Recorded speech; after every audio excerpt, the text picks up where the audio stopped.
한때 하루에 7끼니를 챙겨 먹을 정도로 폭식을 했던 그녀가 찾은 다이어트 방법이 있다고 하는데, 그동안 다이어트를 위해 많은 노력을 했던 그녀. 사람들의 시선마저 달라졌다. 한 번은 버스를 탔어요. 어느 할머니께서 자리를 양보해 주시더라고. 아이고 좀 힘들어 보여, 앉아. 그러죠. 이제 임신한 사람인 줄 알고 자리를 양보하는 경우도 있더라고요. 나이살이 찌면서 건강도 무너지고 달라진 외모 때문에 대인기피증도 생겼다. 나이살은 언제부터 찐 것일까? 20, 30대는 절대로 살이 찌는 체질이 아니었어요. 근데 이제 그때는 너무 날씬해가지고 이쁘다는 소리도 많이 들었고, 꾸미기도 사실은 많이 꾸미고 다녔죠. 사이즈도 5 정도면 가뿐하게 소화할 정도로 입고 다녔어요. 한 30대쯤부터 이제 식욕이 돋으면서 경에서 30대부터 이렇게 찌기 시작했어요. 아무리 먹어도 날씬했던 때와는 달리 이젠 식사량을 줄여도 나이살이 쪄서 외모도 많이 변했다. 나이가 들수록 식욕을 참기 어려웠다는 지연 씨. 중년에 접어들면서 뱃살과 상체 위주로 나이살이 쪘다.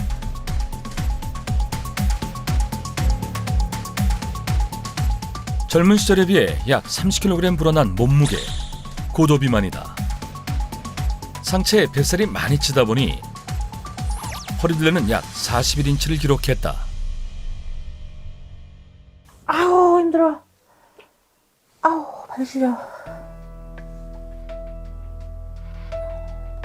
날씨가 꽤 무더운 날에도 양말을 2겹 겹쳐 신는 지연 씨.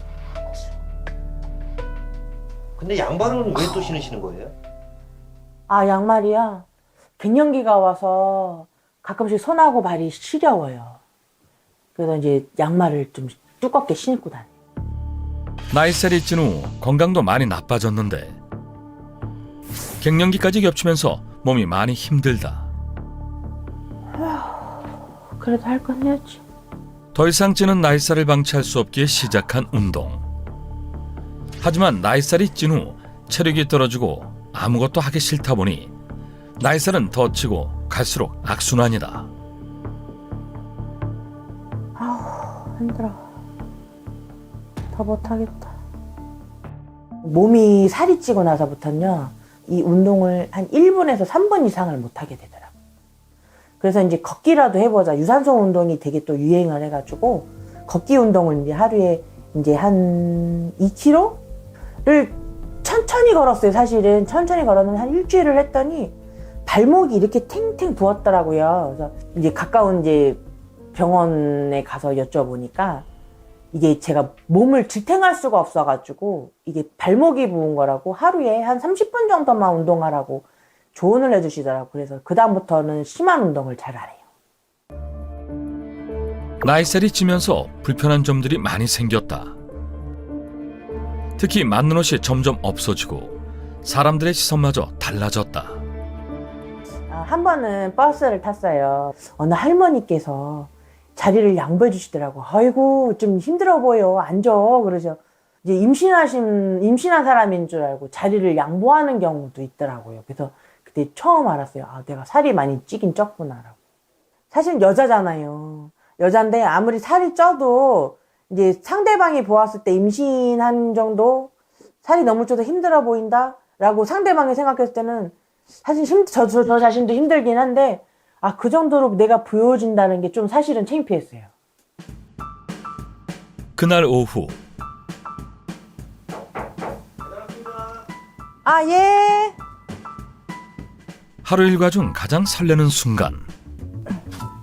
예. 맛있게 드세요. 예, 감사합니다. 맛있겠다. 특별한 다이어트 식단 대신 피자를 먹는 그녀.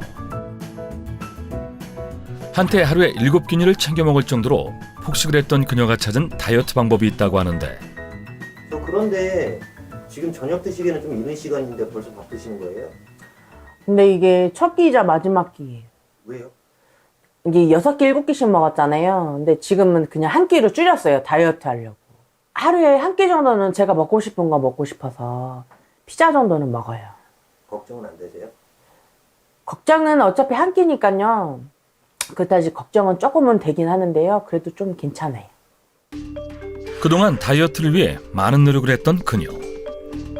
하지만 요요 현상은 늘 따라다녔다. 아, 요요 엄청 왔어요. 다이어트에서 살을 빼본 건 20kg까지 빼봤어요. 한 5개월 만에. 그때 요요 현상이었는가 봐요. 다시 80대 기로로 다시 올라가더라고요. 곤약 젤리, 뭐 병원에서 먹는 약, 주사 맞는 그 분해, 지방 분해하는 그 프로그램을 병원에서 했었어요. 피부과인가 성형외과에서. 근데 한 달에 열심히 다녔는데 몸무게가 2kg밖에 안 빠지더라고요. 다시 요요 현상이 와서 다시 살이 찌곤 해요. 나이살을 빼려고 아무리 노력해도 부메랑처럼 다시 돌아오는 살. 효율적인 다이어트 방법은 무엇일까? 중년의 시기엔 나이살을 빼기 힘들기 때문에 간헐적 단식의 핵심인 공복 스위치를 켜주는 게 중요합니다. 간헐적 단식은 일정 시간 동안 공복 상태를 유지하면서 식이요법과 운동을 병행하는 방법인데요. 하지만 장시간 또는 고강도의 공복 다이어트는 근육 손실이 나타날 수 있습니다. 또 굶다시피 하는 초절식 다이어트를 하게 될 경우 폭식으로 체중 감량에 실패하게 되는 경우가 많아 체중 감량에 성공하기 위해서는 배고프지 않은 상태를 유지하는 것이 중요합니다. 공복 상태가 오래 지속되면 체지방을 연소하도록 촉진하는 피아프 호르몬이 분비되는데요. 이렇게 공복 스위치를 켜게 되면 피아프 호르몬이 분비가 되어 굶지 않고도 공복 상태를 유지하며 건강하게 나이살을 뺄 수 있습니다.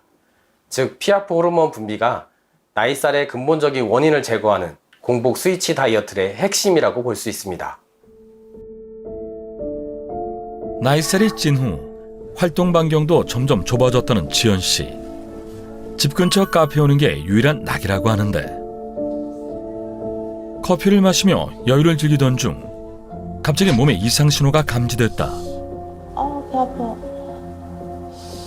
아우, 아파. 아우. 복통이 자주 찾아와 외출하는 것도 쉽지 않다. 괜찮으세요? 아니요, 안 괜찮아요. 아우, 배 아파. 이게, 그러니까는 살찔 쯤이에요. 사실은 변비가 조금 있거든요.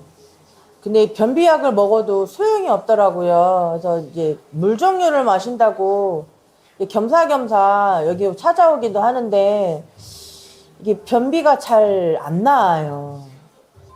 화장실도 남의 화장실을 잘 못 써서요. 그래가지고 집에 들어갈 때가 좀 많아요. 나이살이 찔무려 대장 건강도 나빠지면서 변비뿐만 아니라 소화 기능도 떨어졌다. 혹시 몸에 문제가 있는 건 아닐까? 현재 건강 상태를 확인하기 위해 체성분 분석부터 혈액 검사를 해봤다. 그리고 복부 초음파를 통해 내장 지방이 어느 정도 두께인지 확인해봤다. 지금 보면 키는 165인데 몸무게가 85kg이 나가세요. 우리가 체질량 지수를 25부터 비만이라고 하는데 지금 체질량 지수가 31.22가 돼요. 비만이 상당히 진행됐고 35가 넘어가면 생명을 위협받는데 지금 뭐 30이 넘어가서 35에 근접하고 있는 거예요. 그리고 지금 피 검사를 봤는데 뭐 혈당도 높아지고 콜레스테롤도 높아지고 중성지방도 높아지고 까딱하면 당뇨 걸리고 딱 까딱하면 지금 콜레스테롤 뭐 고지혈증 이런 병들이 생길 것 같은 상황이에요. 특히 오늘 초음파를 이렇게 봤는데요. 이런 것들이 피하 지방이거든요. 까만 게. 근데 피하 지방이 사실 그렇게 두껍진 않아요. 그리고 요게 근육, 배 근육이거든요. 이 근육 안쪽이 요 하얀 부분이 우리 이제 내장 지방이거든요. 김지현 씨 지금 내장 지방이 많아요. 이 내장 지방도 많고 지방간도 지금 생긴 상황인데 내장 지방이 많이 쌓이면 특히 고지혈증, 당뇨 같은 병이 2배, 3배 이런 확률로 높아질 수 있어요. 예, 이런 것들이 조금씩 진행되면 결국은 심각한 심혈관 질환까지 다 올 수 있는 거예요. 나이살을 더 방치했다간 생명도 위태로울 수 있는 상황. 제가 비만이긴 비만인데 고도비만에 지금 다가간다고 말씀을 해주셔가지고요. 아, 심각한 줄은 모르고 그냥 살만 쪘구나 했는데 지방 수치가 너무 많다고 해서 사실은 너무 사실은 무서워요. 체지방 위주로 해서 좀 많은 이제 체지방 운동 정도로 맞추어서 좀 해야 되겠다라고 좀 각오가 좀 생겼어요. 중년에 접어들면서 별다른 이유 없이 나이살이 쪘다는 김지연 씨. 한때 아무리 먹어도 살찌지 않는 체질이었지만 중년이 되면서 나이살이 찌게 된 원인은 무엇일까? 나이살은 말 그대로 나이가 들면서 찌는 살을 말하는데 보통 30대 중후반을 넘어서면서 나타나는데 조금만 식사량을 조절하거나 운동을 하면 금세 살이 빠지는 10대, 20대와는 달리 한번 붙으면은 빼기가 쉽지 않은 것이 특징입니다. 아무리 먹어도 살이 찌지 않던 사람이 나이가 들면 쉽게 체중이 늘거나 같은 양을 먹는데도 군살이 생기는데요. 노화로 인해서요. 신체 기능이 차츰차츰 떨어지면서 기초 대사량이 감소해서 체내에 남은 에너지가 지방으로 축적되기 때문입니다. 특히 살이 고르게 찌는 20대와는 달리 중년에는 복부, 팔뚝 및 허리, 옆구리 등 상체에 나이살이 몰리게 된다. 또한 중년이 되면 체지방이 쌓이기 쉬운 체질로 변해 살은 쉽게 찌지만 빼기 힘든 악순환에 시달리게 된다. 나이살의 특징이 바로 체형을 변화시키는 건데요.